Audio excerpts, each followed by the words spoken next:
उन्हाचा तडाखा आहे, पण मी आत्ताच सांगितलं की तुम्ही भवानियन आहात आणि भवानियन म्हणजेच हा शिवाजी महाराजांचा मावळा आहे. मावळा एवढा लेचा पेचा असू शकत नाही.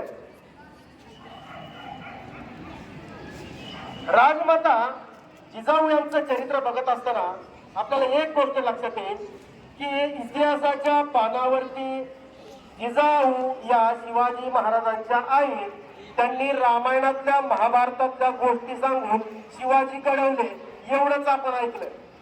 मात्र ही शोकांतिका आहे की इतिहासाच्या पानामध्ये ज्या राजमातेने जिजाऊने एक नरवीर घडवला त्या राजमातेसाठी फक्त 2 ओळी. अरे रामायण आणि महाभारतातल्या गोष्टीच ऐकून जर शिवाजी जन्माला आले असते तर आपण महाराष्ट्रामध्ये नवे भारतामध्ये रामायण आणि महाभारतातल्या गोष्टी आपल्यापर्यंत लहानपणापासून येतच असतात. मग घराघरात शिवाजी संभाजी जन्माला का आले नसते? फक्त रामायणातल्या आणि महाभारतातल्या गोष्टी सांगितल्या असे नाही. आपल्याला माहिती असेल की एका कवीने फार सुंदर साध्या आणि सोप्या शब्दामध्ये एक कविता लिहिली, त्याचं नंतर एका गीतामध्ये रूपांतर झालं. तुम्ही त्या ऐकली सुद्धा असेल. अंधार फार झाला आता दिवा पाहिजे, अंधार फार झाला आता दिवा पाहिजे, या देशाला जिजाऊचा शिवा पाहिजे, या देशाला जिजाऊचा शिवा पाहिजे. ऐकायला साधे सोपे सरळ आणि श्रवणीय वाटतात शब्द, परंतु तुम्ही जर बघितलं या देशाला जिजाऊचा शिवा पाहिजे, शिवाजी पाहिजे, शिवा पाहिजे, जन्माला पाहिजे असं प्रत्येकाला वाटतंय. अरे पण या जिजाऊ या शिवबाला या शिवाजीला जन्म घालणारी जिजाऊ नको? आज आपण बघतोय देशामध्ये स्त्री भ्रूण हत्येचं प्रमाण किती वाढलंय. काही वर्षातली गोष्ट तुम्हाला कदाचित माहित नसेल, अण्णा मुंडे प्रकरण. बीड मध्ये एक मुंडे दाम्पत्य होतं, डॉक्टर दाम्पत्य होता आणि या डॉक्टर दाम्पत्याचा व्यवसाय होता मॅटर्निटी होमचा. मॅटर्निटी होम म्हणजे तुम्हाला माहितीये का हो? जिथं बाळ जन्माला येतं तो दवाखाना. आणि तिकडे काय नाहीये, इकडे बघा. या मॅटर्निटी होम मध्ये या दवाखान्यामध्ये हे मुंडे दाम्पत्य काय करायचं?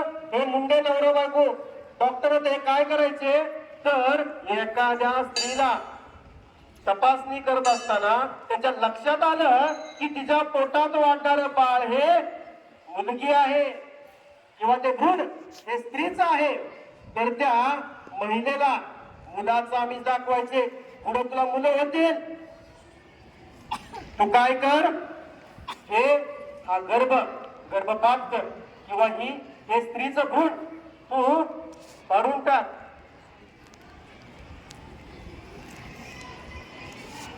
अंगावर काटा सर्रकन काटा येणारी घटना आहे बघा की एखाद्या हॉस्पिटलमध्ये एखाद्या जीवाचा मृत्यू झाला तर त्याला एक प्रक्रिया असते, पोस्टमॉर्टम असतं, नोंदणी असते, बऱ्याच गोष्टी किचकट गोष्टी असतात. आणि आपल्या दवाखान्यामध्ये अशा जर स्त्री भ्रूण हत्या जर केली आपण तर या भ्रूणाची विल्हेवाट कशी लावायची? तर या मुंडे दाम्पत्याने त्यांच्याकडे 2 कुत्री पाळली आणि या कुत्र्यांना ते हत्या केलेलं, हत्याच म्हणतो मी बरं का, एखाद्या निष्पाप माणसाचा ज्यावेळी मृत्यू होतो किंवा कुणाकडनं तरी तो मृत्यू केला जातो त्याला हत्याच म्हटलं जातं. आणि या मुंडे दाम्पत्यानं अशा कित्येक जिजाऊ, कित्येक सावित्री, कित्येक रमाई या त्यांनी हत्या केली त्यांची. आज आपण म्हणतोय जिजाऊ जन्माला आल्या पाहिजे, सॉरी शिवबा जन्माला आले पाहिजे, मात्र आज आपण बघतोय की या जिजाऊ जन्माला घातलं जात नाही. जिजाऊंच्या जन्माची कथा तुम्हाला माहिती असेल. लखुजीराव जाधव या आणि म्हाळसा राणी यांच्या पोटी जिजाऊंचा जन्म झाला. विदर्भातल्या सिंदखेड राजामध्ये जिजाऊंचा जन्म झाला. आज आपण बघतोय की मुलींना गर्भातच मारलं जातंय, पण या लखुजीराव जाधवांना 4 मुलांच्या पोटी 4 मुलांच्या पाठी जिजाऊंचा जन्म झाला, लेकीचा जन्म झाला म्हणून हत्तीवरनं साखर पेटली वाटली, आनंदानं बेभान होऊन नाचला. आणि आज आपण बघतोय स्त्रियांची हत्या, स्त्री भ्रूण हत्या ही पोटातच केली जाते. तुम्हाला सांगायला मला आनंद होतोय की गेल्या काही वर्षामध्ये हे स्त्री भ्रूण हत्येचं प्रमाण कमी झालंय. आपण या जिजाऊंना जन्माला घातलं पाहिजे आणि त्यासाठी आपण निश्चय केला पाहिजे की स्त्री अथवा पुरुष यामध्ये भेदभाव होता कामा नये. जिजाऊ कणाकणाने वाढायला लागल्या. लखुजीराव जाधवांच्या दरबारात वावर होता. राजनीतीचे धडे आपल्या वडिलांकडनं लखुजीराव जाधवांकडनं त्या घेत होत्या आणि ते घेत असतानाच तलवारबाजी, दांडपट्टा, घोडेस्वारी याचं प्रशिक्षण घेत होत्या. एका कवीने, एका लेखकाने जिजाऊंचं एका वाक्यात फार सुंदर वर्णन केलेलं. तो म्हणतो, देह स्त्रीचा परंतु मस्तक एका वीर पुरुषाचे, अशा या जिजाऊ. आणि या जिजाऊंनी घडवलं. कोणाला घडवलं आपल्याला माहितीये. त्याने स्वराज्याची निर्मिती केली, नवे नवे इतिहास घडवला. महाराष्ट्र पारतंत्र्याच्या अंधकारात जात पडत असताना या माणसाने हातामध्ये मशाल घेतली आणि प्रत्येक गोष्टीमध्ये, प्रत्येक कार्यामध्ये सल्ला घेतला तो आऊसाहेब जिजाऊंचा सल्ला घेतला. आणि आऊसाहेब जिजाऊंनी देखील अत्यंत मोलाचा सल्ला शिवरायांना दिला. ज्यावेळी आग्र्याला शिवाजी महाराज गेले होते, 6 महिने शिवाजी महाराज आग्र्याच्या तुरुंगात होते, अटकेत होते, त्यावेळी जिजाऊंनी राज्याचा कारभार स्वतःच्या खांद्यावर घेतला आणि अत्यंत चोखपणे, अत्यंत व्यवस्थितपणे राज्यकारभार केला. आणि अशा या जिजाऊची आज जयंती आपण साजरी करत आहोत. आज आपण बघतोय शिवबा जन्माला येतात आणि त्यांच्या जिजाऊ अंगाई काय गातात, लिंबोणीच्या झाडामागे चंद्र झोप लाग बाई, आज माझ्या पाडसाला झोप का येत नाही. त्या बाळाला पाडसाची उपमा देतात. पाडस कोणाचा असतं? हरणीचा असतं. पाडस कोणाचा असतं? हरणीचा असतं. परंतु जिजाऊ या हरणी नव्हत्या, तर जिजाऊ या वाघीण होत्या. त्यांनी अंगाई गाताना सुद्धा शिवरायांना या स्वराज्यावर आलेल्या संकटाची चाहूल करून दिली.